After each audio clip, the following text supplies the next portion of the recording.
All right, y'all, I'm gonna run a little test with the thingamadiggy doohickey in my ear and see if this is actually recording. All right, that seems to be working. And before I I'm gonna half undress this sexy girl, okay? Because God, that wind is terrible out there and the dust is just flying everywhere and I don't want to get it all over the car. I'm gonna get this half undressed. Before I do, hit that like button, then go over and hit that subscribe. Got some other projects coming up. Kind of debating between two of them.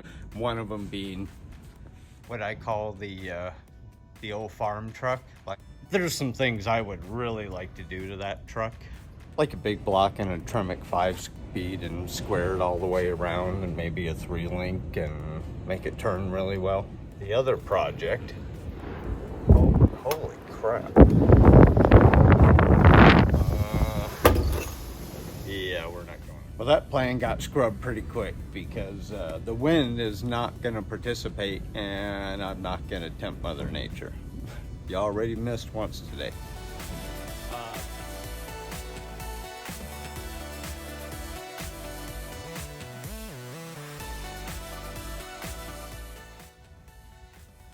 All right, so starting in the very front of the car, and I'm happy to start in the very front of the car because I have to point out my absolute, if there is a piece on this car that I absolutely love, it is super high quality, it is super good fitting, and it is this right here.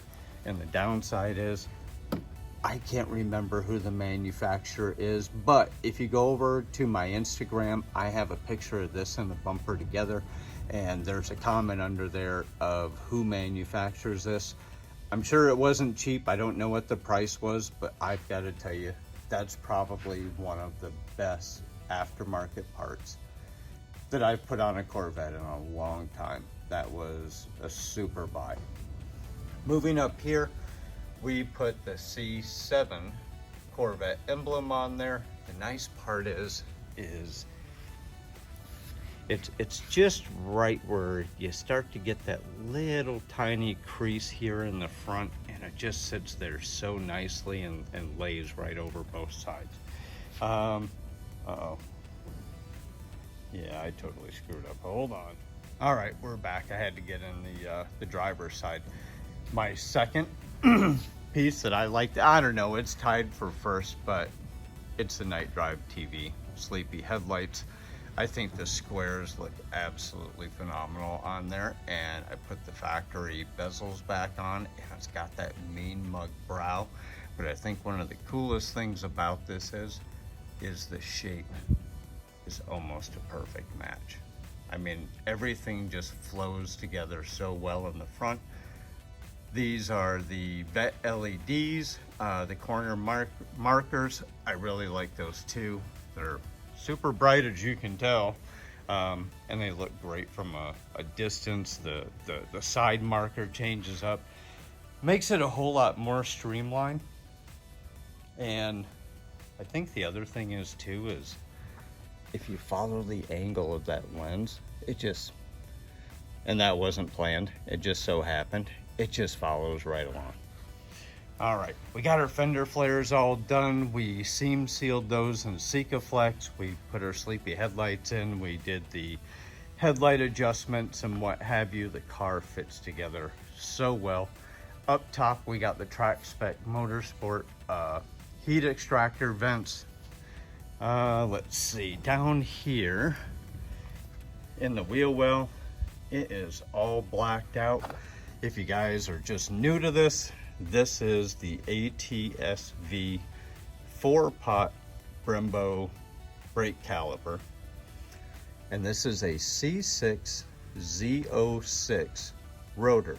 Now, if you haven't been following along, go watch the other videos, but I go over how you have to relieve these and how you have to space them with shims and what have you. Those are all done. We two-toned them to give them that really nice, slim European caliper look. So as you go around the back, they're back to the black color again, and it just makes them look really nice. Back here, we have our Stop Tech steel braided brake lines. That's gonna stop all that tube expansion, giving you a soft pedal. I've bled all the brakes out on this. I've flushed it all through. The brake pedal feels so good when this car is running. All right, down here. Down here we got our rocker extensions, and these I wasn't so thrilled about in the very beginning, but as I put them on the car and I started to line them up, one of the things I noticed is that if you follow the line, it just takes your eyeball right up and drags you right back to the center of the car so that your eyes get in that really big picture, but it drags that left eye. If you don't know what I'm talking about, dragging your eye, this guy. Damn, these things are fast. I'm okay. Back to where we were. If you've been following along on this build, you know we took the doors completely off, we took the handles completely out, we redid all the bezels and everything else, make sure that they just look really nice and crisp and factory. I'm really happy with those and how they turned out. We did the same thing with the mirrors. Inside the door jamb, I have found these rocker protectors, and these are great. I really like these. Number one is they fit super well. Secondly, the color matches is perfect. And third, they're Velcro on the back, and you can just pull them out, clean them.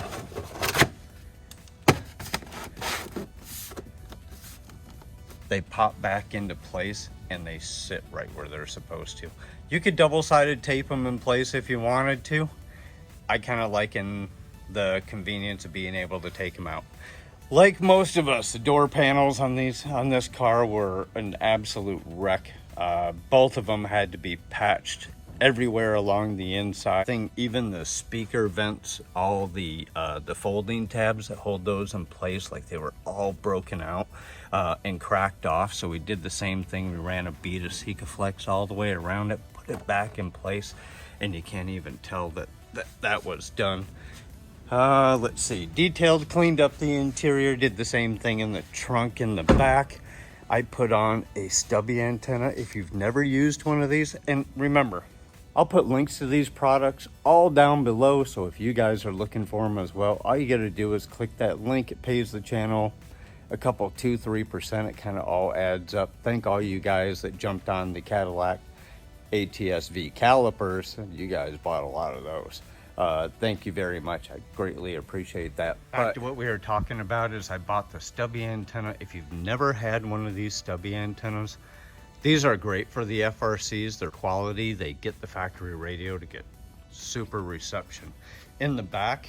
And I have to say, this piece, sorry, I'm trying to keep customer's license plate out of their privacy. This piece, much like the front, fit just as good. On the rear bumper fascia, the rear diffuser was a great fit. Everything lined up really well. There's a few problems with the exhaust, and there's some exhaust pipes that need to be cut, and the mufflers need to be put back into the proper, because they're sitting too low.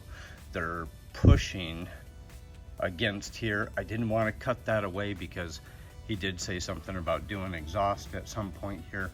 And I would have guessed that now the car is finished, he's probably going to jump onto it pretty soon. So, same thing in the back. This is all stop tech except for the caliper itself. And we did the exact same thing as we two-toned it. Give it a really nice look. We did the stop tech braided brake lines. We cleaned all the chassis, painted all the wheel wells, so it looks nice and factory again. We nut zerted all of this stuff so that it's super high quality and solid. And then on the back side, we even sealed it with 221 Sika Flex once again. Put links down below. We did the coilover suspension, upper ball joints, lower ball joints. We did the end links. We did the wheel bearings. Yeah, we did the wheel bearings as well. And we did that on all 4 positions all the way around the car. I keep finding myself having to uncover more and more of the car and recognizing the flaw in my plan. All right, we're gonna turn those off so the drive you nuts dingy thingy shuts the hell up. Then we're gonna pop the hood.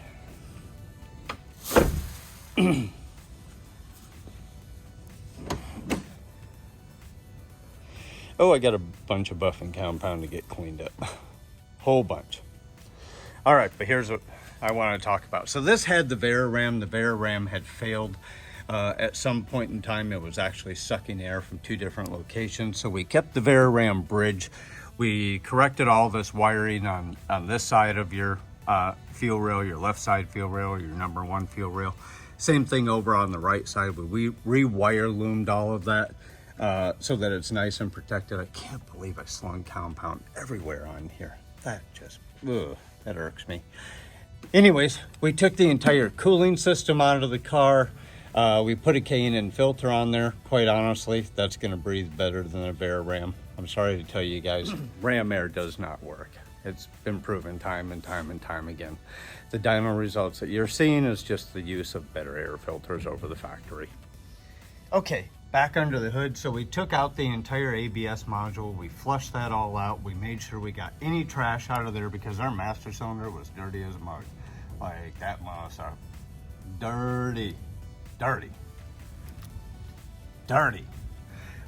Anyways, we took that entirely out of the car. We flushed that all out and we back flushed it as well just to get any grease and grime and dirt particles and burnt whatever the heck was in there. I don't know how graham crackers got in there, but it sure looks like graham crackers.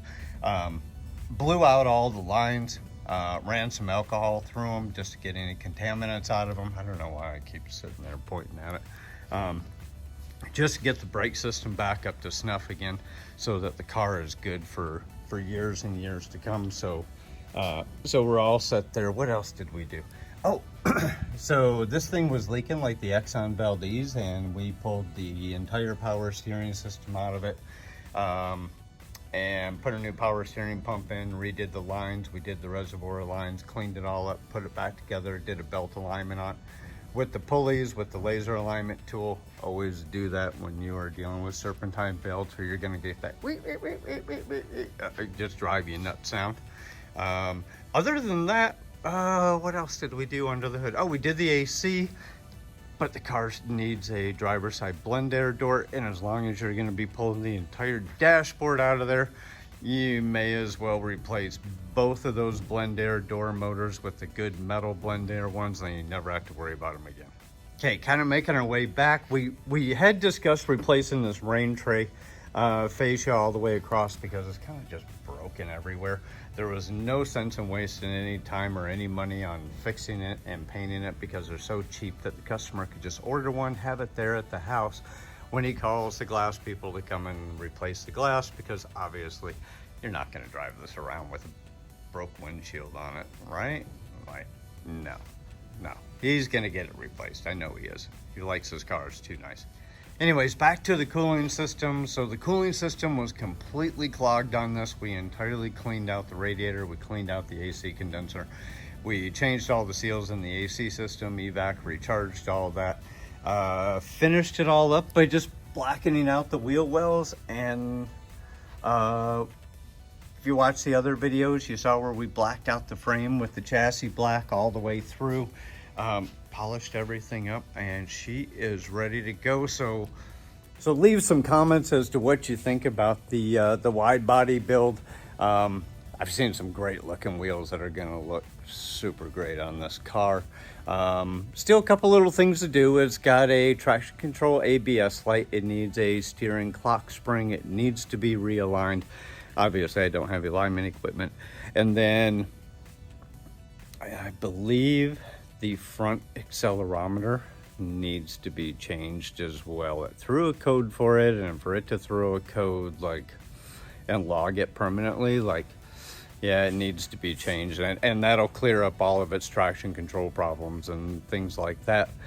Much minor than sending off the whole ABS unit, because most people think that's what breaks on them, and a lot of times it does.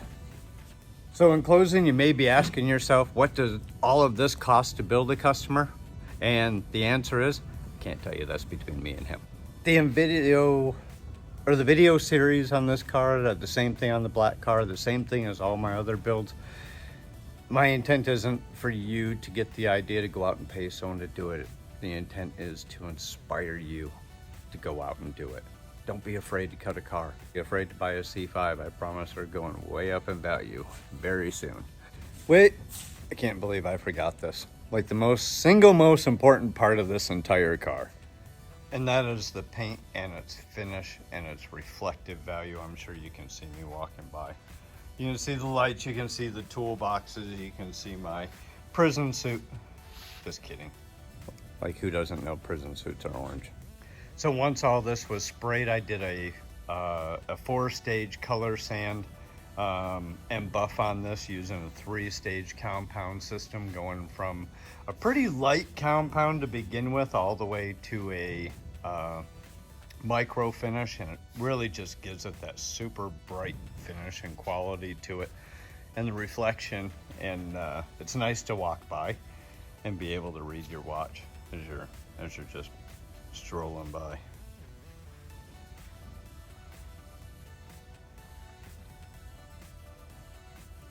Absolute favorite angle right there. That is my absolute favorite angle.